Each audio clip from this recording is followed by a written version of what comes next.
am stunned. Bom dia pessoal.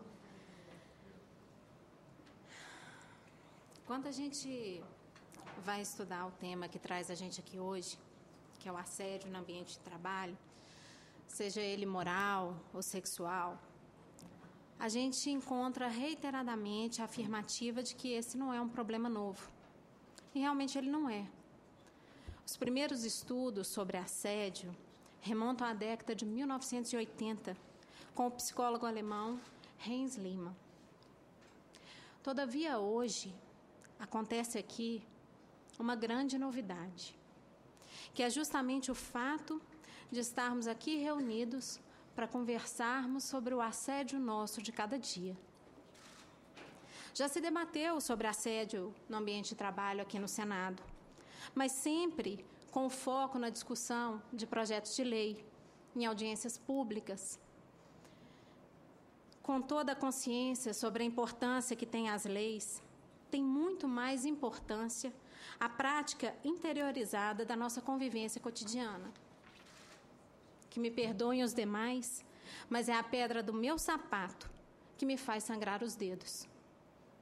Então, caros e caras, eis que esse março aqui de 2015 fica marcado no Senado como que encerra uma grande vitória, de ser um momento que nós escolhemos para olhar para nós mesmos, para pensarmos na nossa estrutura organizacional no que concerne a questão do assédio. Como nós, nas nossas rotinas de trabalho, estamos enfrentando essa questão, se é que nós estamos enfrentando essa questão. Esse maravilhoso março de agora é aquele que nós escolhemos para lançar luz em direção às nossas dificuldades cotidianas. Foi nesse lindo março de 2015 que algumas colegas se encheram de coragem e foram à diretoria da casa pedir a criação de um espaço de diálogo.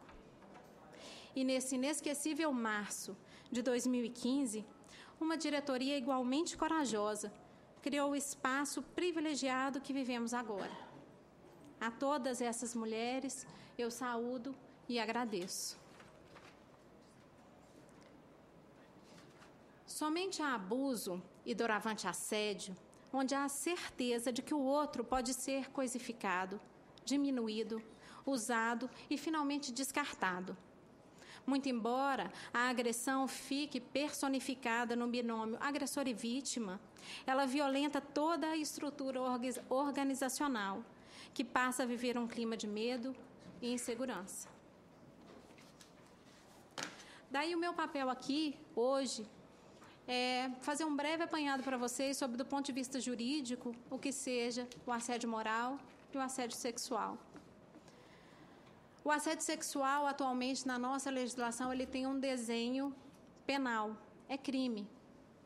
E ele vai ser caracterizado como? Quando? A gente pode ter a seguinte definição, que é uma abordagem não desejada pelo outro com intenção sexual, ou inexistência inoportuna, ou insistência inoportuna de alguém em posição privilegiada que usa dessa vantagem para obter favores sexuais de subalternos ou dependentes. Para sua perfeita caracterização, o constrangimento deve ser causado por quem se prevaleça de sua condição de superior hierárquico ou ascendência inerentes ao exercício de emprego, cargo ou função. Já o assédio moral, ele vai ter um desenho doutrinário e jurisprudencial. Nós não temos consolidado especificamente na legislação a figura do assédio moral. Isso não impede que ele venha sendo coibido judicialmente com base em vários diplomas legais que nós dispomos tanto na CLT quanto no Código Civil. O assédio moral tem uma figura um pouco diferente, que ele é toda conduta abusiva, que ela é intencional e frequente. Fere a dignidade e a integridade física ou psíquica de uma pessoa, ameaçando o seu emprego ou degradando o seu clima de trabalho. O assédio moral vai ter, então, um aspecto, uma gama de atuação, de alcance muito maior que a do assédio sexual. Existem algumas questões relevantes, certamente eu não abordarei todas, Nós temos vários colegas ainda para falar com vocês. Mas algumas questões muito relevantes acerca dessas duas questões, do assédio moral e do assédio sexual. Uma delas é a dificuldade que se há, especialmente no que diz respeito ao assédio sexual, de você formar um conjunto probatório. Porque no Brasil, aquele que alega que foi assediado moral ou sexualmente terá que provar em juízo que esse assédio efetivamente ocorreu. Essa prova normalmente vai se dar por via testemunhal, de colegas de trabalho que presenciaram essa agressão e irão a juízo, juntamente a essa pessoa, para poder corroborar a existência desse comportamento. Daí a gente já vê uma dificuldade inicial. Com relação ao assédio sexual, porque muitas vezes ele vai ocorrer de uma maneira reservada. O agressor não o fará na frente de muitas pessoas. O assédio moral, há também a dificuldade de você mobilizar os seus colegas para estarem junto a você numa ação judicial contra o seu ambiente organizacional, o que também não é fácil. Outra questão relevante da gente ponderar é que muitas vezes a questão do assédio ela vai ficar configurada entre agressor e vítima. Acontece que todo o ambiente de trabalho sofre junto. Não é um drama individual, não é um drama do meu colega ou da minha colega, ou do homem ou da mulher. Todos nós passamos a viver em um ambiente de trabalho que é hostil, que gera ansiedade, que gera medo, que gera insegurança. Tudo isso contribui e influi nos nossos níveis de estresse e ansiedade, ainda que não seja eu a vítima direta do assédio, seja ele moral ou sexual. Atualmente, nós temos visto, pelo menos todas as pessoas ligadas ao direito, nos dizem o seguinte: o que funciona realmente, é lógico que nós precisamos ter a punição, é lógico que eu preciso ter o espectro da lei e, em última análise, do judiciário que vai punir esta conduta de assédio, essa conduta de abuso. Mas o que realmente funciona são medidas preventivas. O que realmente funciona é isso que nós estamos fazendo aqui agora. É nós sentarmos e conversarmos, é nós admitirmos que este é um problema, que nós, como todo o mundo do trabalho, partilha.